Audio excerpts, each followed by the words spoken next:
So apparently, some people are saying Tecno did what Apple was trying to do with the iPhone Air. So today, I'm here to tell you if you should skip the iPhone 17 Air for the Tecno Spark Slim. Relax, I'm just joking before una go drag me. But this phone has been making a lot of noise, and after using it for a couple of days, I think I get why. For a fact, it is an interesting device. It is super lightweight and slim, like the name implies. And somehow, Tecno didn't compromise on the battery to achieve that.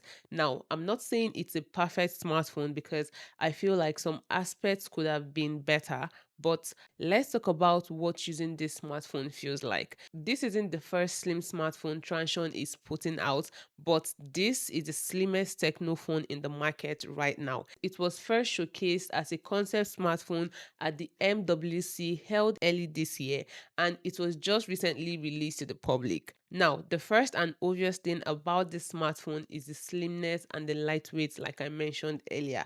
It is 5.9 millimeter thin, which is ridiculously slim, slimmer than the Infinix Hot 60 Pro Plus, and that makes it the slimmest smartphone with a 3D curved display.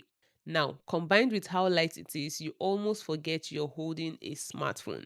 You know how some slim phones feel fragile? This one really doesn't give that vibe. It is slim, but it still feels solid at the same time. And it also gets a Corning Gorilla Glass 7 eye protection on the front and a military grade shock resistance, and that gives you the confidence you need. On the back, it has a glass fiber finish that adds to the sleek feel of this device, and it also hides smudges really well. It is also IP64 dust and water resistance, so this should be able to handle a few splashes or if dust gets on it. Next up is the display. I use the device a lot outdoors and indoors, and as far as the display goes, the 1.5K AMOLED display makes everything feel crisp. It is really bright as well, with a peak brightness that goes as high as 4500 nits. Also, the 144Hz refresh rate keeps the display smooth and super responsive. So on the display front, it is what you expect on a mid-range smartphone around this price point. Now, a lot of people assume a phone this slim sacrifices battery, but not the Spark Slim. It has a 5160 milliamp battery, and honestly, I thought it was just specs on paper and was expecting it to drain fast with my usual heavy usage. But after a full day of calls, social media, YouTube, and a bit of gaming, I still had battery left at the end of the day. On top of that, it gets a decent charging speed at 45 watts, so you can top up easily even when you're on the move. It also gets a 10 watts reverse wire charging, and because of the vapor chamber on this device, it stays cool most of the time while charging and even while I gamed for a while. Now, let me be honest, the processor on this device is a bit of a disappointment. It's not terrible, neither is it unstable, but it's just not as strong as I expected as someone who cares about processing power of a device. The MediaTek Helio G200 for me feels like a steady worker. It does what you ask, but it doesn't give you that extra push you sometimes hope for.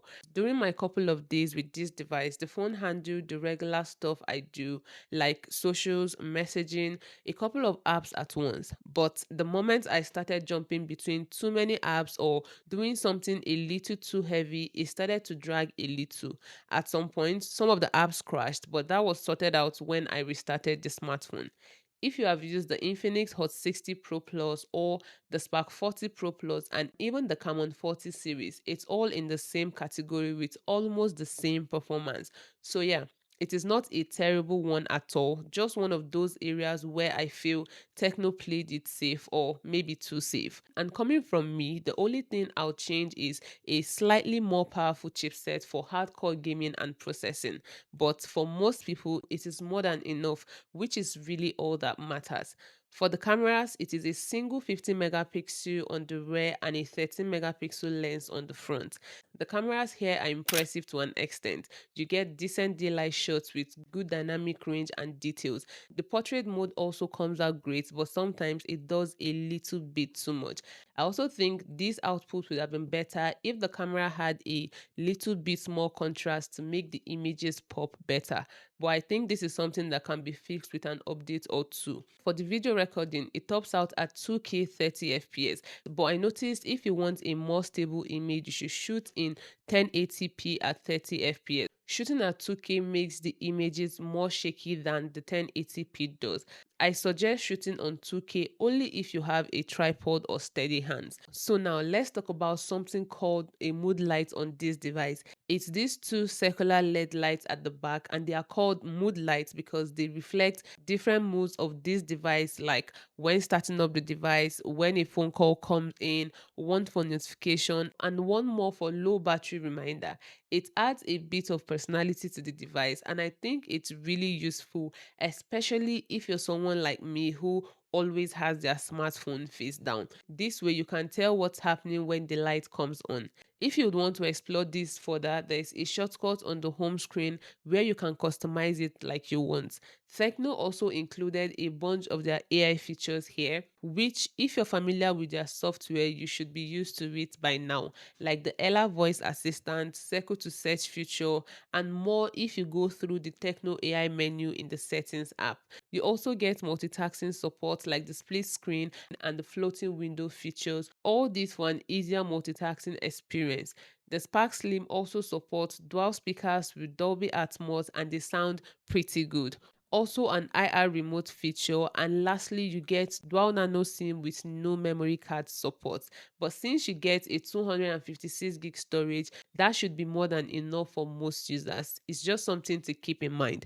As far as the software support goes, I couldn't get any information on that, but I'm guessing this should get 2 years or at least a year of software updates on top of the Android 15 on it. The software experience on here is not bad. The UI is clean, and I love the fact that this has way less bloatware, so I didn't have to deal with uninstalling apps I don't need. I just realized I haven't talked about the under display fingerprint sensor on here. This works just fine and unlocks the phone at a decent rate. If I had to pick one thing that really stood out to me about this device, it has to be the slimness and the design. It's almost like holding a concept smartphone. It is elegant, comfortable to hold, and light enough that it doesn't strain your hands even after long hours of use. On the part of what annoyed me, it's nothing major, but as I mentioned earlier, I would have loved a slightly more powerful chipset, maybe 5G connectivity as well. Otherwise, it is solid and reliable. Battery, screen, and build quality are all checked.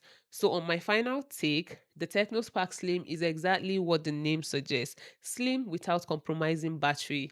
It is durable, and the AI features on here are genuinely useful, while the display and cameras are reliable for everyday use. But if you think this is going to give you a completely different experience, it won't. It is pretty much the same overall experience you get on the Hot 60 Pro Plus or the Spark 40 Pro Plus. The difference here is really the design. The slim and the lightweight feel is basically the star of the show. If you want style, reliability, and smart features in a slim, budget friendly package, the Spark Slim delivered, and for around 290,000 naira, I think that is roughly around $200. It is not a bad choice of device, but if you're putting it head to head with something like the iPhone 17 Air, you need to relax. So, yeah, that is it on the Tecno Spark Slim. If you watched up to this point, go to the comments and tell me what you think about the Tecno Spark Slim. Did Tecno nail it here, or is it a miss? And while you do, don't forget to like, subscribe to the channel if you haven't, and like always, I'll catch you guys on the next one.